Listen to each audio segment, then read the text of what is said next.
Welcome back to History 476. I am Dr. Ron Trailer, and this is video 7. We just wrapped up video 6 with a discussion of the intensive immigration into the United States that occurred in the first half of the 19th century, the 1800s. Let's continue that discussion today.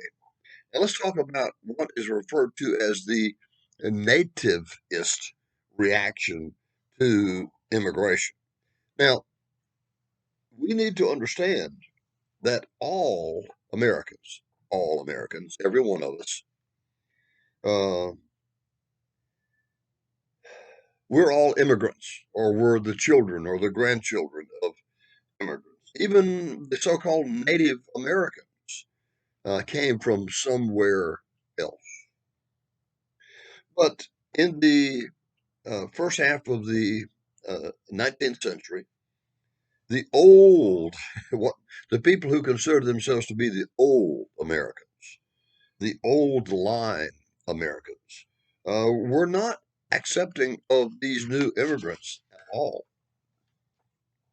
Now, there were a number of reasons why there was so many people had so much difficulty in accepting the new reality that there were millions and millions of new Americans.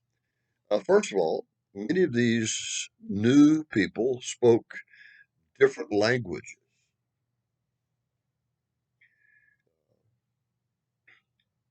Prior to 1800, 1825, most Americans spoke English. They might have spoken it with uh, an English accent, or they might have spoken it with an Irish accent or a Scot accent, but they all spoke English. And English was generally their native tongue. But now people are coming into the United States uh, for whom English is not a second language. A lot of people are speaking Norwegian and Swedish and German, Chinese for that matter. There were unfamiliar customs. Remember that Americans during that time um, shared a lot of common characteristics, and one of them was their Englishness. Is that a word? Englishness. Um, Almost everyone spoke English as their milk language, right? As their original language. Um, the laws of the nation were based on English common law. Most everybody was a Protestant. So even with differences, there were enough similarities to make us feel very comfortable around each other. And all these folks started coming in from places other than the uh, original sources. Unfamiliar customs, unfamiliar foods, uh, unfamiliar clothing. You could literally walk down the street and you could pretty much pick out the new immigrants because they were different. Uh, Religions were so much different rather than uh, not just Christianity, but Protestant Christianity uh, was being uh, replaced in many places by Roman Catholicism. And many Protestants were still very leery of the Roman Catholics. I remember during my childhood, I remember the adults having serious conversations about whether or not Roman Catholics were actually Christians or not. And that might shock you, but it certainly doesn't shock me because I lived through it. Those were the types of conversations that were being held. Jews, there there were very few Jews in the United States, um, and uh, and they were quite often mistrusted. Certainly, uh, people from Asia uh, had different religions than the main line, the mainstream European religion. Many of the people who came here from China were followers of Confucius, right? Buddhists, uh, religions that were absolutely and totally alien to the experience of most Americans. And of course, uh, political activism took a different direction among some of these new immigrants, especially among the Germans. Uh, in Germany, uh, anarchism uh, filled uh, an important political niche in their political philosophy. The idea that, of course, what is anarchy? It's the idea that uh, the government should be overthrown by violent means if necessary. Anarchy had never really satisfied a political need in the United States. I say it still hasn't, but that was not the case in some other countries of the world, including Germany. The people who opposed all of these millions of new immigrants coming in were known as the nativists, the nativists, because they claimed to be the real Native Americans, although we already know, don't we, that there really is no such thing as a real Native American. There were important people who uh, counted themselves as nativists. For example, the Reverend Lyman Beecher, Lyman, uh, was a well respected Protestant minister in New England who preached fiery anti-Roman Catholic sermons in New England. There were armed fights in the 1840s, especially armed fights between Protestants and Roman Catholics in Philadelphia that left 20 people dead and 100 people injured. These folks were serious about the differences that they perceived between the old line Americans, the nativists, and these new immigrants. As a matter of fact, a new political party was created because of the conflict uh, between the old Americans and the new immigrants, and it was called the Know Nothing Party. The Know Nothing Party was formed in 1854. Um, it had many similarities to secret organizations such as the Masonic fraternity. When asked about their political philosophy, members of the Know Nothing Party, and of course, this is where they got their name, members of the party would answer, I know nothing. In 1854, the Know Nothing Party carried a number of local and state elections. Uh, they were especially strong in places like Massachusetts, where they actually got a majority in the Massachusetts House of Representatives. And they didn't stop there. They, by the time it was all over, the Know Nothing Party had elected 40 people to the United States Congress from various the movement lost strength, it lost momentum when the slavery issue took center stage in U.S. politics. It's almost as if we can only be focused on one issue at a time in American politics. The Know Nothings were very demanding. They demanded exclusion of immigrants and Roman Catholics from public office and supported the idea of uh, increasing the naturalization period from 5 years, which is what it was at that time, to 21 years. In other words, if you were born in another country, you came to the United States, you went through the process of becoming an American citizen. That process lasted 5 years. They suggested that that was much too soon, that that period should be extended to 21 years. Now, the reality is that the Know Nothing Party never had enough political strength to implement those policies that they preferred.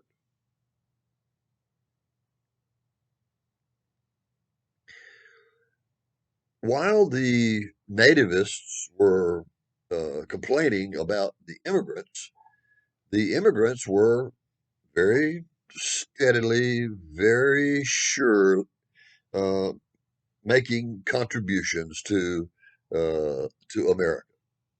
For example, uh, they uh, they became factory workers, very dependable factory workers, and uh, as job openings would come open rather in factories, it quite often was an immigrant who took that job because by 1860, immigrants made up more than one half of the labor force, for example, in New England mills. More than half the labor force was composed of first generation immigrants, people who had been born in another country and who had moved to the United States. Now, this myth has grown up over the years with regard to early America, that early Americans enjoyed more equality at that time than we have ever enjoyed. We've never enjoyed that level of equality since then. Well, in some ways that might be true, but in other ways that is certainly not true. By the time of Andrew Jackson's presidency, which remember begins in 1828, the United States had already started to develop uh, into a definite class structure. There had always been that small group of elites at the very top of society, the very wealthy, the very well educated. Um, but in by about 1828, that really began to take shape to where it became obvious to anybody. The United States began to develop a separate working class. The gap between the rich and the poor widened noticeably. However, the United States still remained a land of opportunity. It remained a land where, with hard work, by applying yourself and by dedicating yourself single mindedly to a goal, um, you could improve your situation in life. You could literally the old bromide that every American child who was born has a chance to become president of the United States. Well, I don't know if that was ever true, but in many ways the possibility did exist that you might not become the president of the United States, but the possibility existed for you to really improve your situation in life, financially, economically, socially.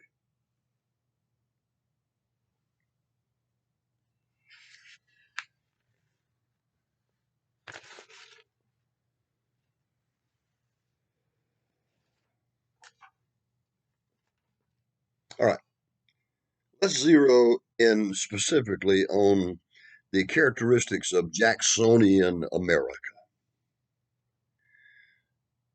And of course, we've got to talk about Jackson while we're talking about Jacksonian America.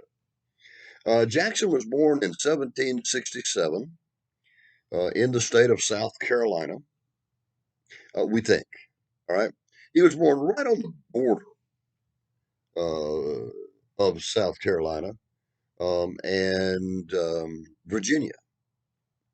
And it's really difficult to be sure, but we usually give South Carolina credit for being his home state. He was the first president not to come from a prominent colonial family. Now think about it. Let's go down the list. Washington, Adams, Jefferson, Madison, Monroe, John Quincy Adams. All of those men came from um, uh, really important colonial families. Jackson was born poor. He always used that fact politically, but when Jackson told you that he was born poor, he was not really lying to you. He was born poor. And the fact that he became a wealthy man is a testament to the idea that I just shared with you that it was possible for a poor boy to become a rich man by hard work. Jackson became a self made soldier, a very successful politician, a very successful land speculator. And Jackson, as much or more than any other person up to that point, symbolized a transformation in the nation's social structure and political temper. New people from new political and socioeconomic classes, new people were appearing on the scene in America and were making really important contributions to America, not just the people with plenty of money and plenty of family prestige. Now, by 1828, which is the year that Jackson is elected President of the United States, there were 24 states. 13 million people lived in the nation. And we know that many of them, millions of them, were new arrivals, were recent arrivals from Germany and from Ireland. At the risk of repeating myself, let me repeat myself. Foreign demand for cotton and for other goods fueled a transportation revolution. That's what we've talked about. Remember, we talked about steamboats and flatboats and railroads and all of those things. It fueled a transportation revolution and an economic boom. Uh, what's the old saying? A rising tide raises all boats. And that was true in America. Even the poor were better off than they had been because the economy tended to help everybody. This growing economy tended to help everybody. The cities and towns of America, America was growing population wise everywhere, but it was especially true in the so-called urban areas, the towns and the cities of the United States.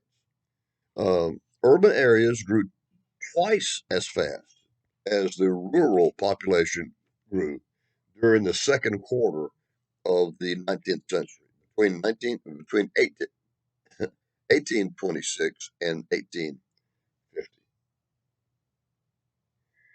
We just mentioned a few moments ago that there was more stratification in society, uh, uh, uh, resulting in a clear-cut upper class and a clear-cut working class, and sadly, a clear-cut lower class as well. Remember, we talked about the roads and the canals? New canals and new roads opened up eastern markets for western farmers. So, men who were growing crops as far west as Ohio were seeing those crops being sold back east in Maryland and New York and Maine.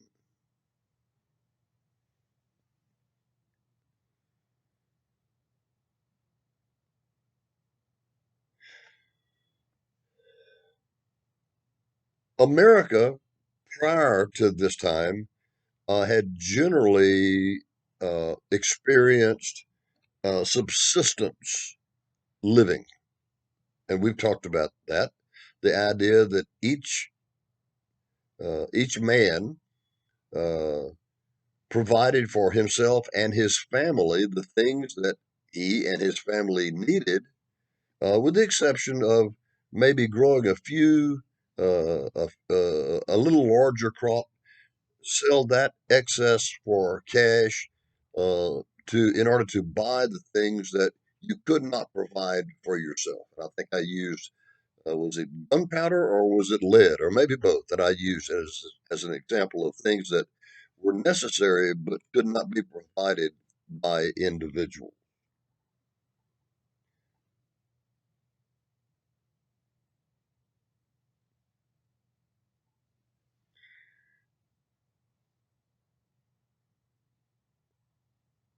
Politics began to change in the United States during this time, or it was already in the process of changing during this time. It's important that we repeat ourselves. Please remember that in the colonial period and into the very earliest years of our nation as the United States, um, who could vote was limited from state to state. Some states didn't let you vote unless you owned property. Other states didn't let you vote unless you paid taxes. Other states didn't let you vote unless you belonged to not just a church, but the right church. Now, that slowly began to change. Starting in the early 1800s, um, many states, as a matter of fact, I'd go as far as to say most states, either reduced or eliminated the property qualifications for voting. It didn't matter whether you owned property or not, you could vote. It didn't matter whether you paid tax or not, you could vote. It's what we now refer to as universal suffrage.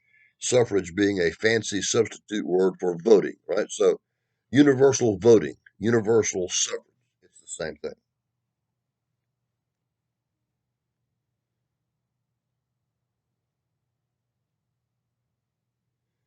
These changes uh,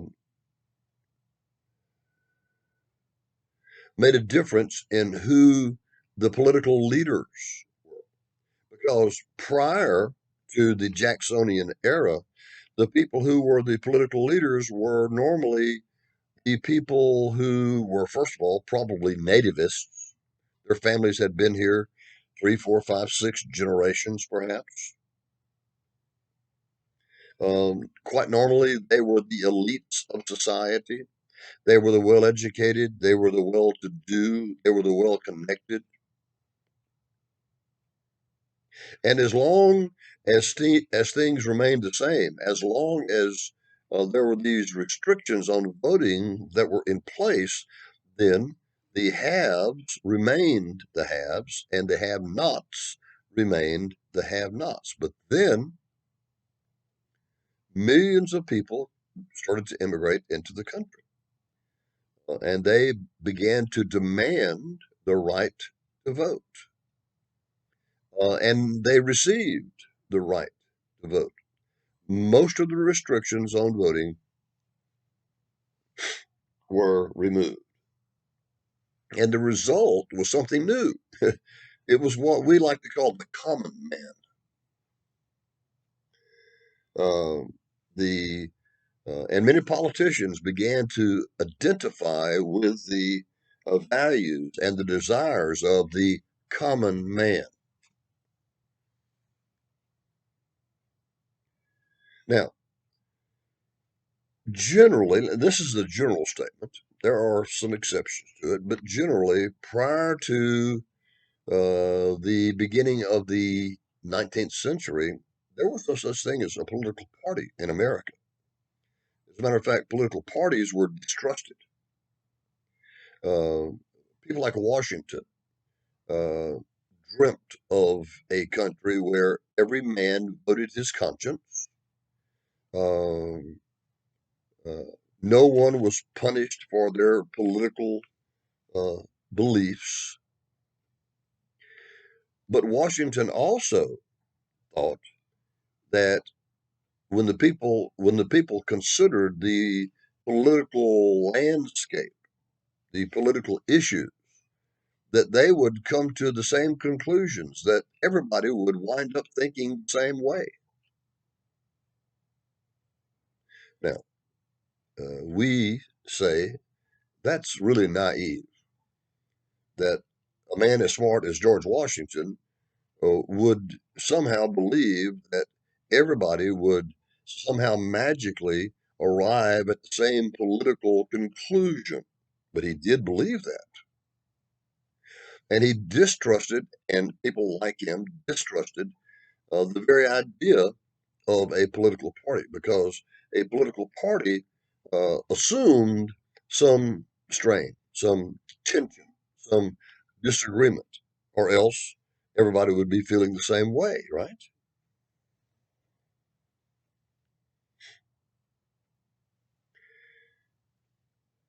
We've already talked about this, so we're not going to go into great detail. I just want to mention it again to put it in the context of this time of these times. First two political parties came about as the result of disagreement by founding fathers, disagreement over whether or not the Bank of the United States should exist. Uh, but even more fundamentally, was the Bank of the United States constitutional? And of course, we know that those first two parties were the uh, Federalists that had been created and maintained by Alexander Hamilton, and the Republican Party, co-founded by Thomas Jefferson and James Madison. Now, we know that the Federalist Party eventually, rather quickly, actually, went away. It disappeared. And there was a short window when there was only a one party system in the United States, and that party was the Republican Party. But remember the election of 1824, all the candidates claimed to be Republicans. But you and I know, don't we, that they really weren't. Because what we have done so far is we have examined the positions of the presidential candidates in the election of 1824, and we have come to the certainty that just because they said they were Republicans, not all of them were Republicans. Some of them were claimed to be Republicans, but they were actually still Federalists, trying to avoid the stigma of the title Federalist.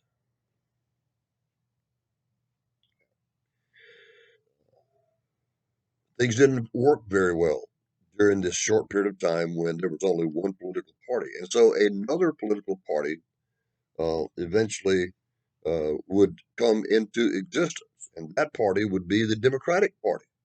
We explained how the Republican Party uh,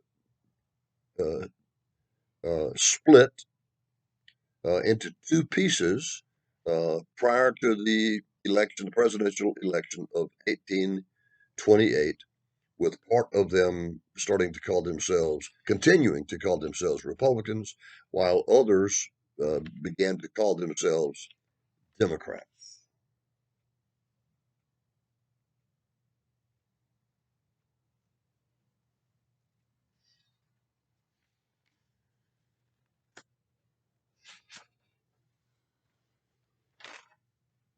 So we have the Democratic Party and we have the Republican Party.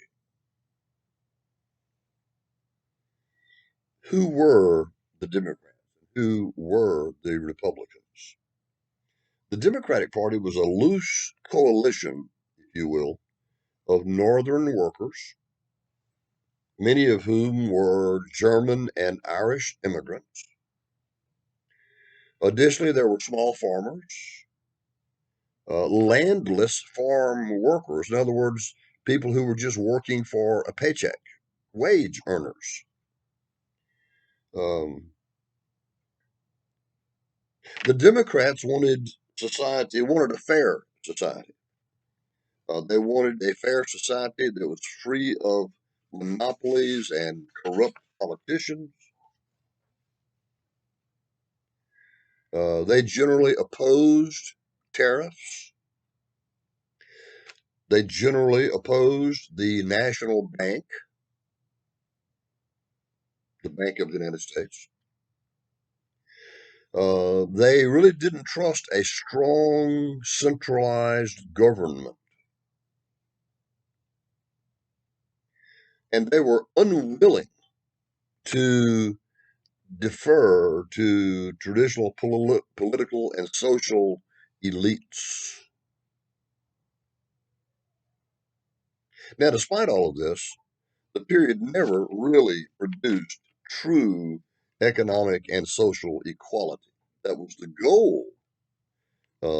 And in their rhetoric, they claimed to have realized this equality, but it never really happened. As a matter of fact, you can make a strong argument that the more things change, the more they stay the same. That power and privilege remained where it had always been, which is in the hands of the educated and the elites and the well to do and the influential. Many of the Jacksonian Democrats were just as manipulative and opportunistic as the politicians that they claimed to have replaced.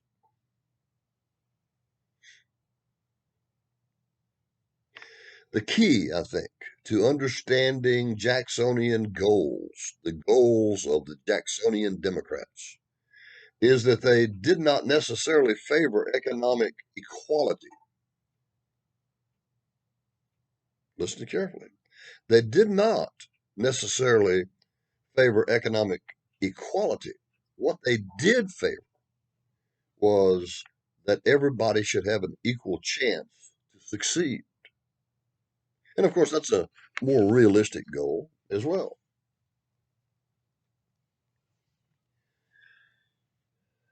Jackson's campaigns, both of his campaigns, the unsuccessful one of 1824 and the successful one of 1828, um, the campaign itself had been vague on the things that the things that he opposed, and the things that he favored. He just about totally ignored the important issues of the day: the tariff, the protective tariff, internal improvements, who's going to pay for internal improvements, and the Bank of the United States. Those were the issues, but those were the things that he avoided like the plague.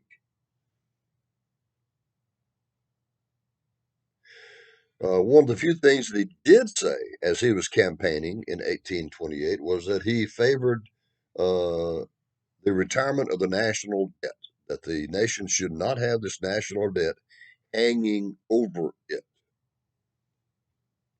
And he also said that he favored a just policy toward the Indians. Now, uh, a lot of people thought that what he meant was that he would be totally fair. It would be just, right?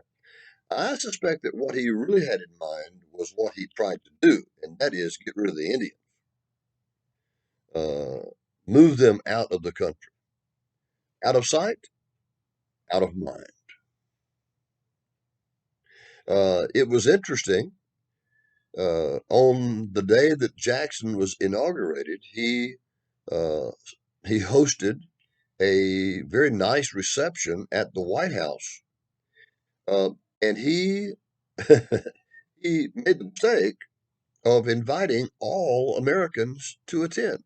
I mean, he thought that that was just that everyone would understand that he didn't really mean that everybody was invited, that it was just a gesture. He was unpleasantly surprised when thousands of people descend on the White House and say, "We're here because the president invited us here." Well, what could you tell them? Well, come on in, right? A huge crowd attended. And many of them were frontier people uh, who didn't have the best manners in the world. Uh, they got up on the furniture with their muddy boots. They broke the dishes. Uh, they chewed tobacco and spat on the expensive carpets and the expensive rugs, all in an attempt to see their hero, Andrew Jackson.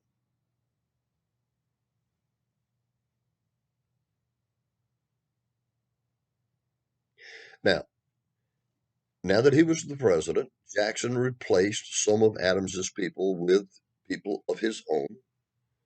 Uh, the number has been exaggerated down through the years. Uh, some historians who are not big fans of Andrew Jackson would lead you to believe that he fired all of Jackson's men and replaced them with his own men. Uh, the as best we can figure, let me give you the numbers, which is an indication that he did not go as overboard as some historians have accused him of going. Um, he probably replaced about 9% of the appointed officials, the officials who had been appointed by Adams, by John Quincy Adams, uh, were in turn replaced by Andrew Jackson himself, only about 9%. And uh, probably no more than 20% of the grand total of all political figures were replaced by Jackson. Now, Jackson's vice president was a man by the name whose name we have already mentioned several times in this class. His name was John C. Calhoun. Calhoun was from the state of South Carolina.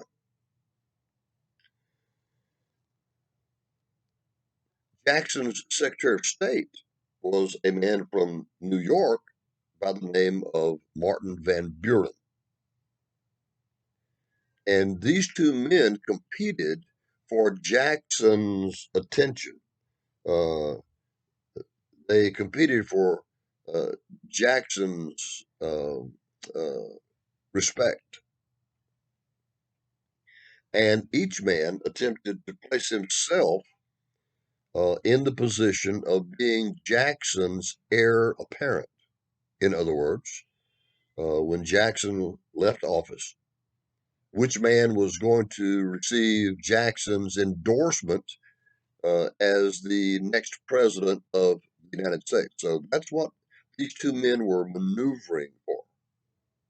Martin Van Buren, the Secretary of State, John C. Calhoun, the Vice President of the United States.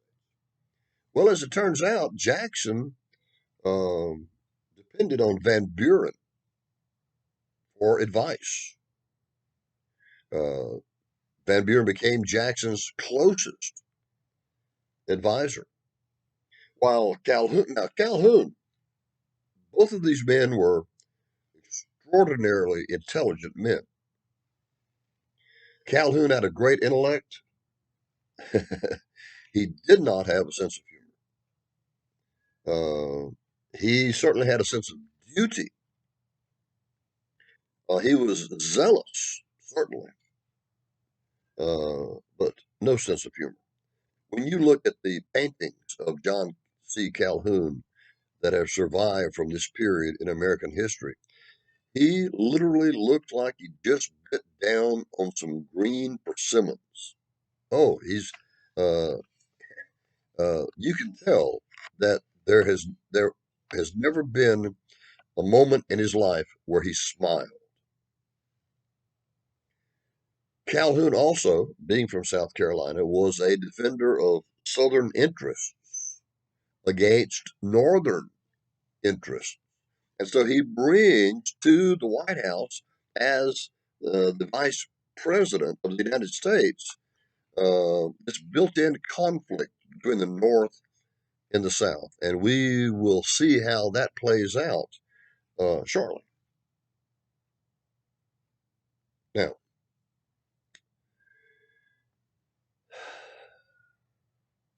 Jackson names a number of men to his cabinet.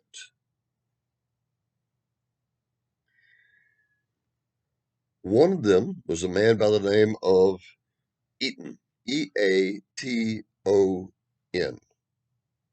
And Mr. Eaton has a young, attractive wife whose name is Peggy Eaton. Now, uh, Peggy Eaton seems like an American success story. Her father was a saloon owner. He worked in his saloon, serving food, serving booze, right? Cleaning up, doing that kind of labor. Um, she was not ashamed by it. A lot of you, uh, do you have jobs while you're in college that you hope to never perform again as long as you live once you get out of college? But it's a necessity. You need the money, right? Okay, well, that was Peggy Eaton's story.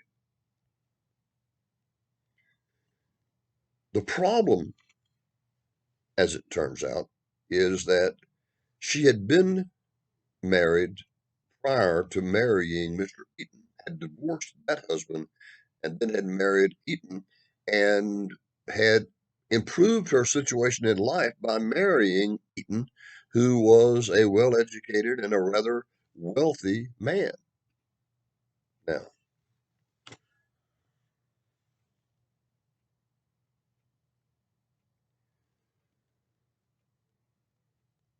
the other members of Jackson's cabinet, uh, no, the wives of the other members of Jackson's cabinet were aware of Peggy Eaton's humble beginnings, and uh, they made a decision to shun her, to not involve her in the social life of Washington, D.C.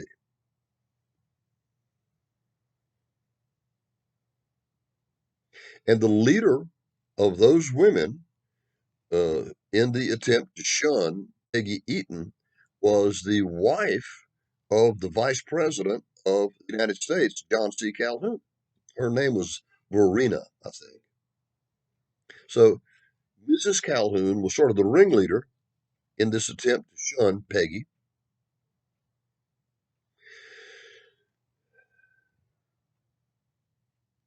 Jackson, remember, had lost his wife during the election of 1828. And remember, he blamed it, he said, that the people who had hurt her so deeply over this uh, idea that she and Jackson were bigamists, he said that they had killed her, that she had died of a broken heart, and that he would never forgive them. Well, Jackson sort of adopts the persona of a knight in shining armor, whose job it is to come to the rescue of any fair maiden who is in distress. And he looks at Peggy Eaton and he sees a woman in distress. And so he comes to her aid. He tries to defend her against the ladies of the cabinet, most especially Mrs. Calhoun.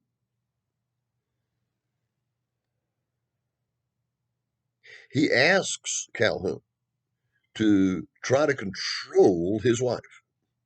Now, today, if a man demands of his wife, demands obedience of his wife, that's going to cause all kinds of problems, isn't it? Because modern women don't put up with that kind of behavior. But back in those days, women were expected to be obedient to their husbands. But yet, Mrs. Calhoun would not be obedient, and Vice President Calhoun refused to try to force her to be obedient. And so Jackson is stuck with a serious problem. There is now dissension in his cabinet.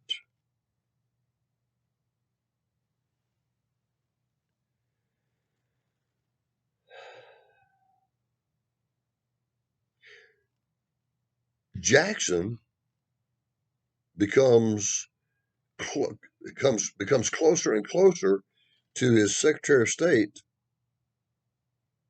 Martin Van Buren, and becomes estranged from the remaining members of his cabinet, including his own vice president, John C. Calhoun. So Jackson gets closer to Van Buren and is distanced from Calhoun. Now, please remember what the goal of these two men previously had been. Each man had attempted to place himself as Jackson's heir apparent. Well, this certainly is working out for Van Buren because he and Jackson are getting closer and closer. But this is turning into a disaster for John C. Calhoun because Jackson is distancing himself from Calhoun.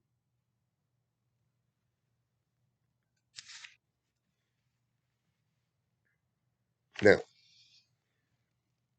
what I want to do is click on that whole story and sort of save it for later because uh, later on, that story is going to once again become very important in this course, especially with regard to Jackson. But let's talk about some other things before we return to this issue.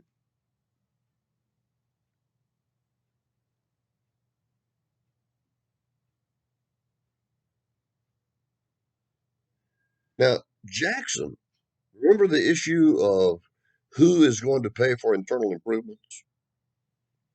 Jackson supported some federal aid for interstate projects like the national roads, um, rivers, river dredging, harbor and dock building, because all of those types of programs would help all of the states. It wouldn't just help one state and one state only, it would help more than one state.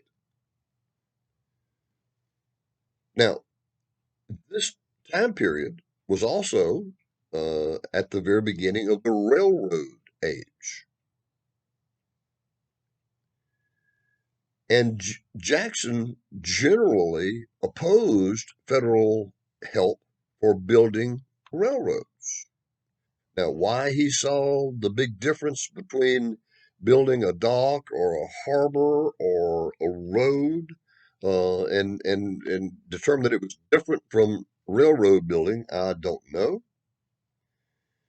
But the reality is that that is the way he felt, and as a result, most of the railroad building that took place uh, until about 1850 was built with state money and private money, not federal money.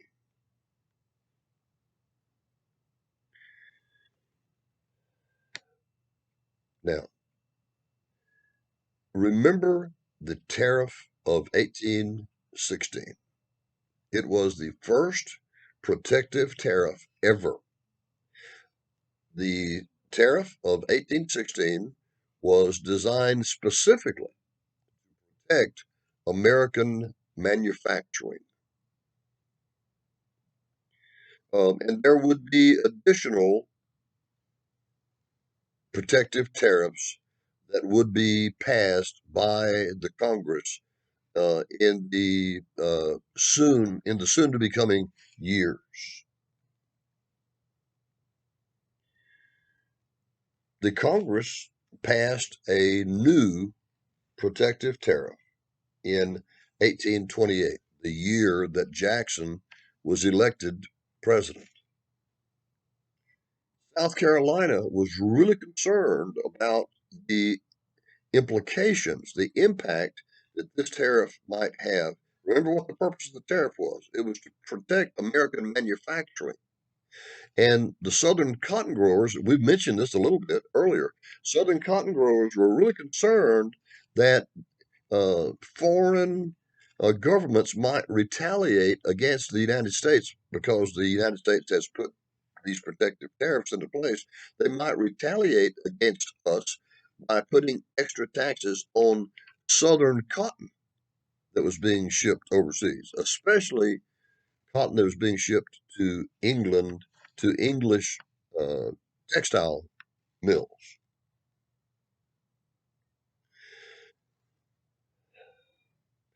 Southern cotton growers were scared to death of foreign retaliation against these protective tariffs. And Calhoun, Jackson's vice president, was a Southerner from the state of South Carolina. And of course, a lot of cotton was grown in South Carolina. And Calhoun was afraid that any retaliation against the United States would hurt the state of South Carolina's economy. And what Calhoun then does, because he opposes the Tariff of 1828, by the way, there's a nickname for that Tariff of 1828. It was called, by those who opposed it, it was called the Tariff of Abominations. The Tariff of Abominations. Calhoun claimed that the states could act to ignore or repeal a federal law. In other words, the federal government had created the Tariff of 1828, and Calhoun said that the states had the authority then to ignore that law. The theory came,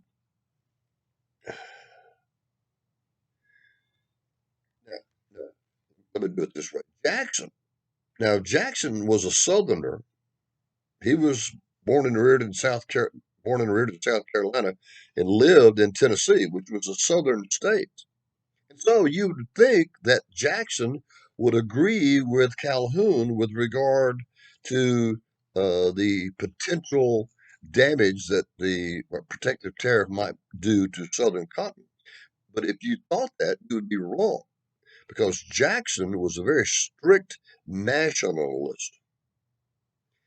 Jackson always asked himself, what is best for the country, not for my personal state? Calhoun was always obsessed about what what national law would do to his state. Jackson was concerned about what it would do to his country. And so a series of debates popped up over this idea of the protective tariff and how much, if any, damage it could do to Southern cotton interests. And this whole idea of Calhoun's that the individual states had the right to ignore federal law was called the theory of nullification. What do you do when you nullify something? Do away with it, right?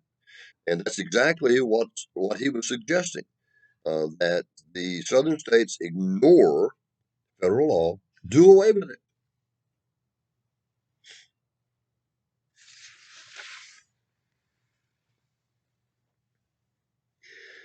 Things kept getting worse and worse and worse between uh, Jackson and his vice. Now, remember, do not lose track of the fact that here Calhoun is opposing President Andrew Johnson, but it's even worse than that because Calhoun is Jackson's vice president. So things keep getting worse, worse. Plus, on top of that, uh, Calhoun and his wife are sort of the ringleaders in this attempt to marginalize and disrespect Peggy Eaton. All this stuff is sort of coming together. It all comes to a head.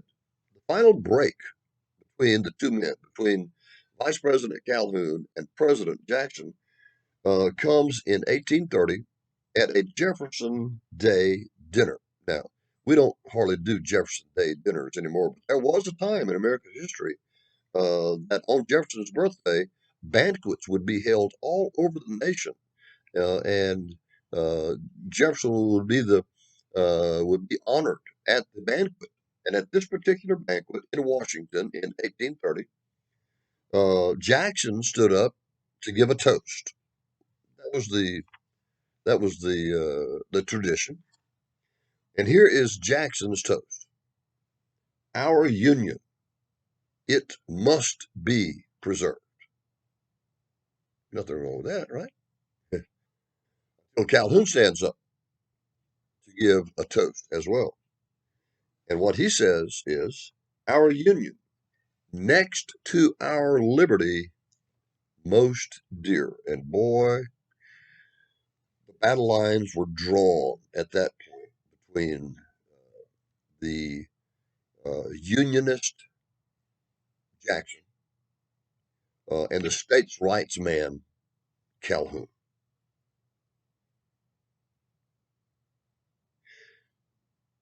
You didn't want to mess with Andy Jackson too much. Jackson removed all of Calhoun's supporters from his cabinet. Um, Jackson also, now remember that Van Buren is a member of the cabinet. He is the Secretary of State. What Van Buren does, he resigns from the cabinet as well. But he doesn't do it because he disagrees with Jackson.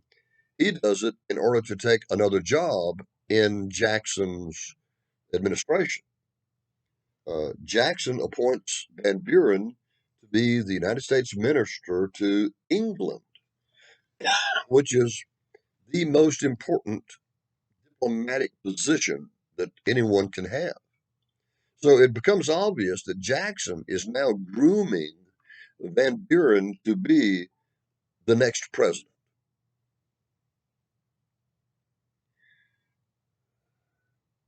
Calhoun, is the Vice President of the United States. Vice Presidents have another job. They also serve as the President of the Senate. All right, and with that thought, we're going to stop and we're going to pick this up at that point and in the next lecture and go forward. Right now, that is all of video number 7, and I will see you soon.